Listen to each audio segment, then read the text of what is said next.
Hello, and welcome back to the Level Up English podcast. My name is Michael, and I have got a lesson today about taking a break. Have a rest. You've earned it. You deserve it, don't you? So, this is another lesson that I got from an idea that I did in a recent group class at the start of the year. And I think it was an interesting one. It was actually the first group class of 2023. And I think it's nice to talk about when it's appropriate to take a break. When should we have a rest, right? So I'm going to be talking all about that today. And by the way, if you do want to try one of these lessons out for yourself, we meet every Friday. Sometimes it's a small class, sometimes it's a huge class. We've had classes of 4 or 5 people before, and we've had classes of like 20 people before. But one thing I always make sure is to do lots of small breakout group activities. So even if we have a group of like 20, we go into small groups of like 3 people, say 2 or 3 people, and we have a lot of chances to talk and discuss, use the language, talk with me as well if you want to. It's a lot of fun, really enjoy it. So that is available for members at Level Up English. So if you want to learn more, you want to see what that's like, click the link or tap the link in the podcast description, or go to levelupenglish.school and then click on the members button at the top of the page. Lots going on at membership this year. Go over there to find out what we've got coming up, and I will announce on the podcast, as always, when new things are released. It's, as you know, it's my favorite thing to do. I love this project so much. I'm really grateful to those of you who do come over there. It helps support the podcast, of course, but also it is great to see you learning with me there. But I also want to give a quick thank you to you guys. So anyone who's listening, you do not have to support me like that. Listening to this podcast is enough. Even sharing it with your friends, leaving a review, any of those things, I cannot thank you enough. So thank you to everyone. So, why talk about having a break? Why is having a break a good thing?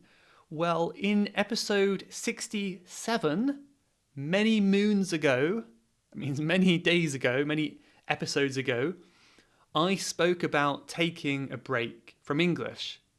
So if you want to hear more specifically about the benefits of resting from English studies, if you're burnt out, you're feeling demotivated, then that could be a good episode for you. 67.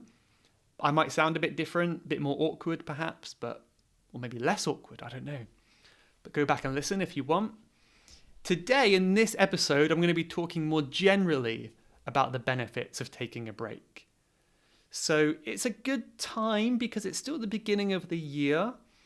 Many of us have come back from a holiday break. It's, we're still, I don't know, I guess we're already prepared for the year by now. But there's many breaks that we take, weekends, holidays, festivals, and other things coming up. So I think there are many benefits to taking a break. One example that I gave in last week's private podcast was taking a break from, say, coffee or alcohol or work even. So to give my own experience, I stopped drinking alcohol right before the pandemic, which who knows how long ago that was now. It's like 4 years? What, is that really 4 years? As you know, time has gone very weird since the pandemic, right? Time feels weird these days. I think it's been about 4 years now. Yes, 4 years almost exactly since I stopped drinking alcohol. And it's been amazing. My life is much better. I feel healthier. I spend less money as well. This may not be a problem for you, maybe depending on your country as well. I know some of you don't even have it in your country, but it's a big, big problem in the UK. Many people drink too much alcohol all the time, every day sometimes, and it's not seen as a problem. But for me, I was very happy to give it up. I never wanted to go back. I did have some fun when I was younger, but let's leave it there, leave it back then. And caffeine, I gave up drinking coffee last year, a few months ago. And it was an experiment to see how I feel. I wanted not to have yellow stained teeth. I wanted to feel like I wasn't addicted to coffee. You know, when I went traveling, I would always have to find coffee before I got crazy or got a headache. These days, I'm much more relaxed. My energy is consistent. It doesn't go up and down so much. But I still have coffee sometimes. Like if I go out with a friend, I might get a coffee very occasionally, and that's fine. I enjoy it. But for me, I think taking a break allows you to really appreciate the thing you're taking a break from. And I guess it's also a distinction in relationships, right? Maybe it's a bit different, but there's these two good phrases. We have to break up with someone. If you break up, it's you stop being, say, boyfriend and girlfriend. You're no longer in a relationship. It's permanent, final. If you take a break or you go on a break, it's more temporary. You might know this phrase if you've seen Friends with Ross and Rachel, that TV show. If you go on a break, it's you have some time independently to think about things. Maybe you will break up afterwards, or maybe you realize how important you are together, right? And I think this is a huge benefit of spending time alone. If you're always with your partner, in my opinion, you never miss them. I think it's nice to miss people. So go traveling alone, take a weekend by yourself somewhere, and obviously explain to your partner why you're doing that. I think is very important to have that communication. But having that distance creates more appreciation for what you are apart from. We have this saying in English, which is, distance makes the heart grow fonder. I think that's right. So basically, you love someone or something more if you're apart from them, because you appreciate what you missed, right? A good example for me is work. I always take 2 weeks off at Christmas. I think it's very important for me to have a break right before Christmas and not work until New Year's, after New Year. So it's usually 2 weeks or so I have a break.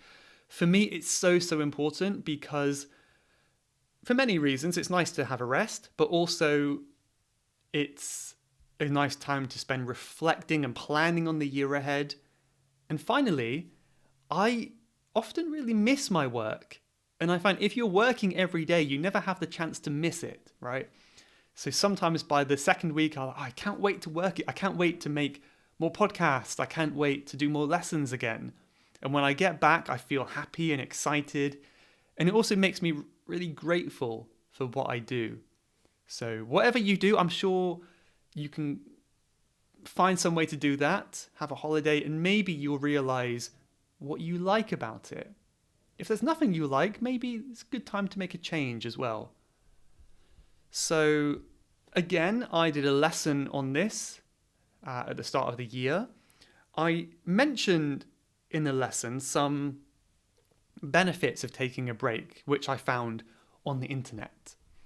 So one of these benefits was having breaks can stop you getting decision fatigue. And I underlined this word fatigue because it may be hard to pronounce. It's spelt a bit weirdly. It's Fatigue. It looks a bit like fatigue, really, but we pronounce it fatigue. Fatigue is kind of like exhaustion, tiredness, right?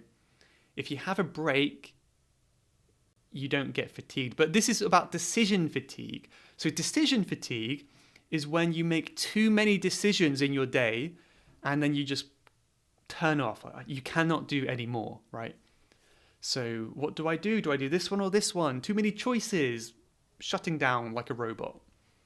So take a break, go for a walk, close your eyes, do some meditation, play some video games, whatever you like, and that helps you avoid having this burnout with decision fatigue. One benefit, I think. Another one, quite obvious maybe, breaks restore motivation for goals. It's the start of the year. If you have some goals for this year, having a break from certain things gives you more motivation. Maybe I spoke about in episode 67, if you have a break for a few days, a week from learning English, you may feel more motivated to keep going afterwards, right? You realize why you're doing it in the first place. So that's a good tip. The final thing I've put here is breaks can help you remember things more easily. Because do you ever have that? You might be going for a walk, you might be in the shower, and you remember things like where you left your keys. You remember things that you forgot before. So allowing your mind to switch off, kind of paradoxically, ironically, things start coming back to you when you turn your mind off, right? It's like when you have forgotten what you want to say in a conversation, the moment you stop thinking about it, it comes back to you. So give your mind time to relax. The information will find its way to your head somehow, like magic. So yeah, I think there's definitely many benefits of doing that. In the lesson, in the group class, we looked at different expressions related to this topic. And what we did is we looked at the expressions and then we used them in a conversation. So I think I'm going to do that with you guys. It's a bit more one-sided, but let's learn some expressions now.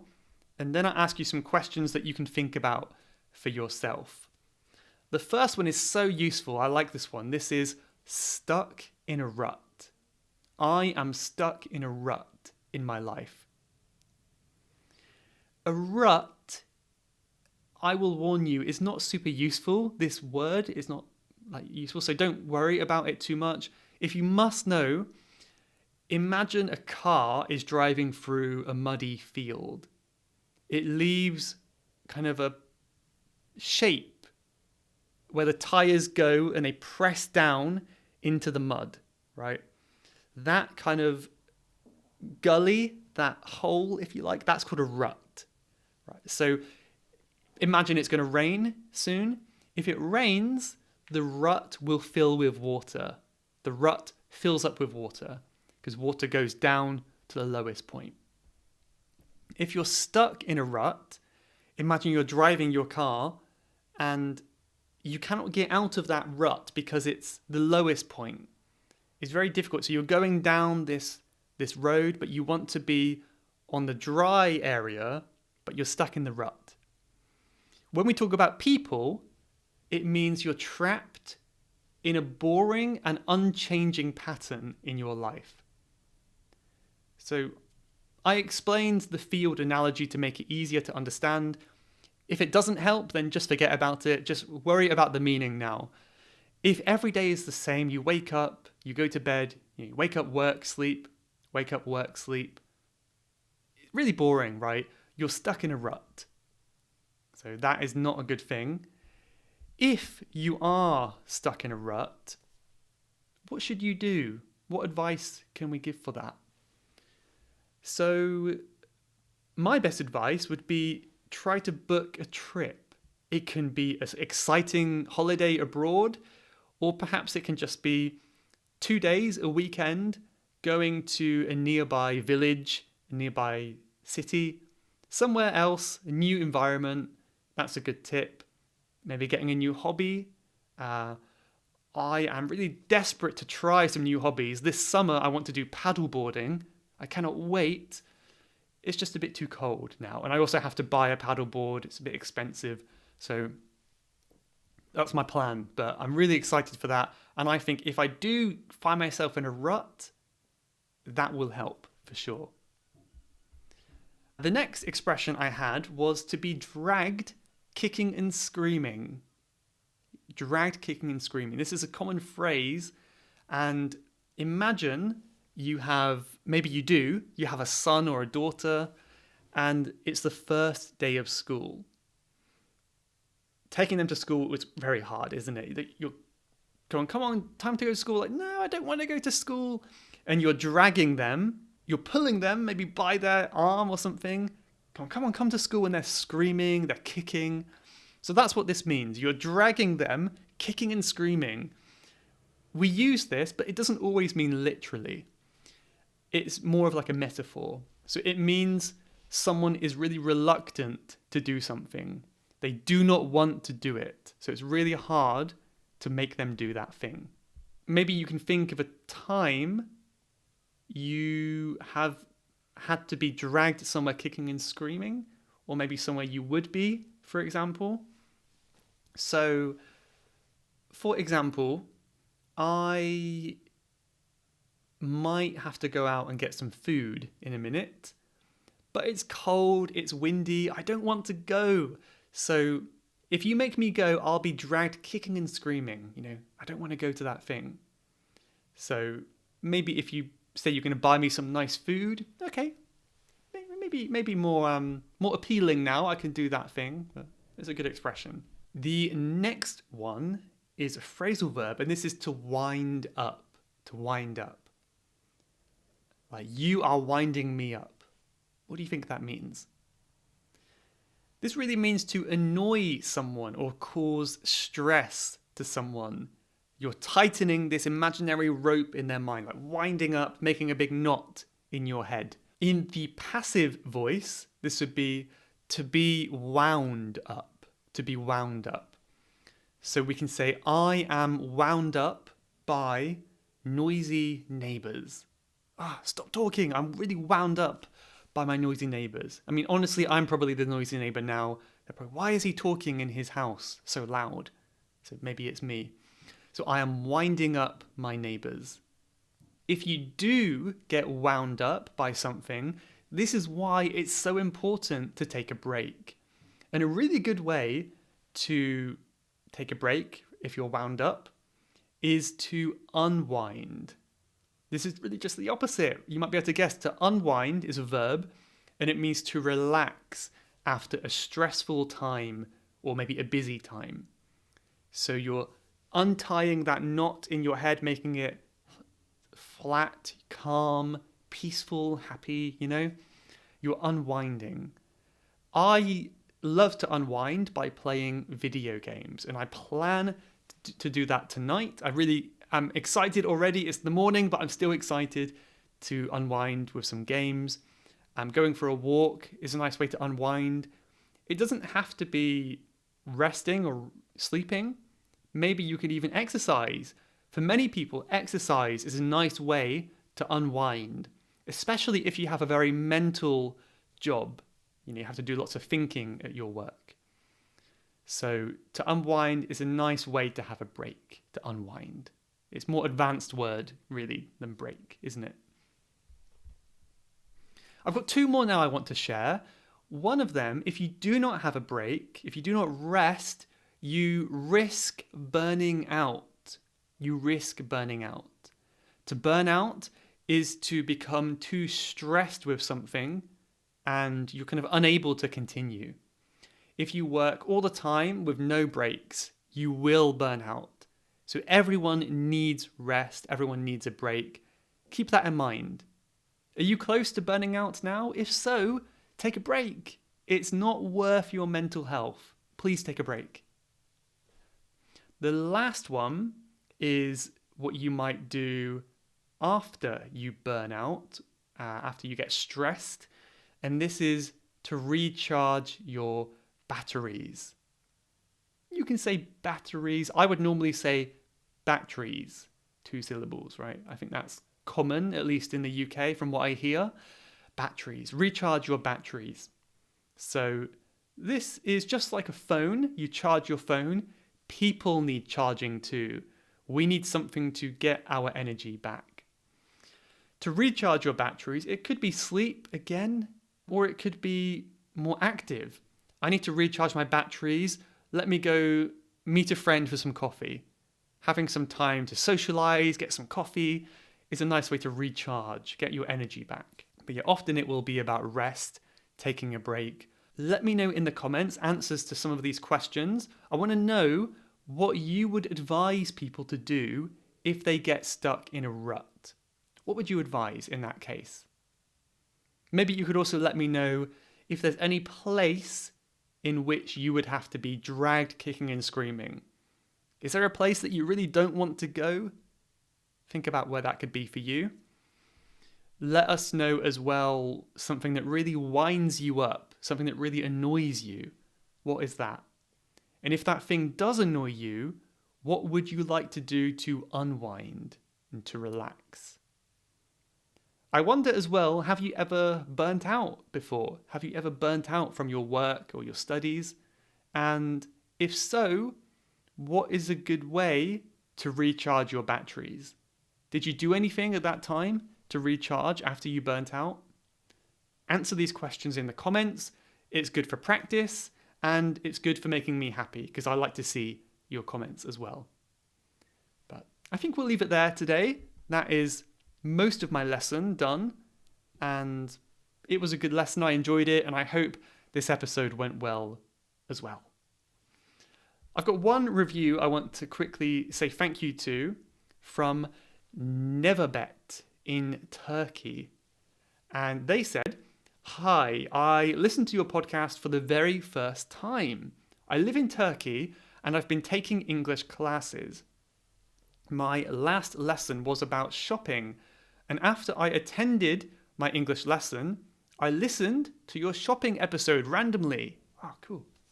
What a coincidence. When I listened to your podcast, I realized how similar it was, and it really helped me to strengthen what I learned. Thank you for your contribution. I will stay tuned. I've just learned stay tuned, so I'm not sure if I can use it in this context. You can, perfect. I think normally the radio podcast host would say stay tuned, which means keep listening, right? It's a very old expression for radio.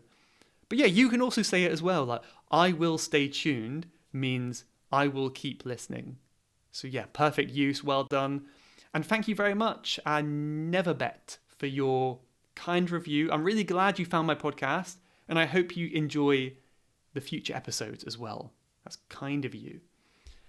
Let's end with a quote from Dale Carnegie today. Famous author, lots of quotes from him.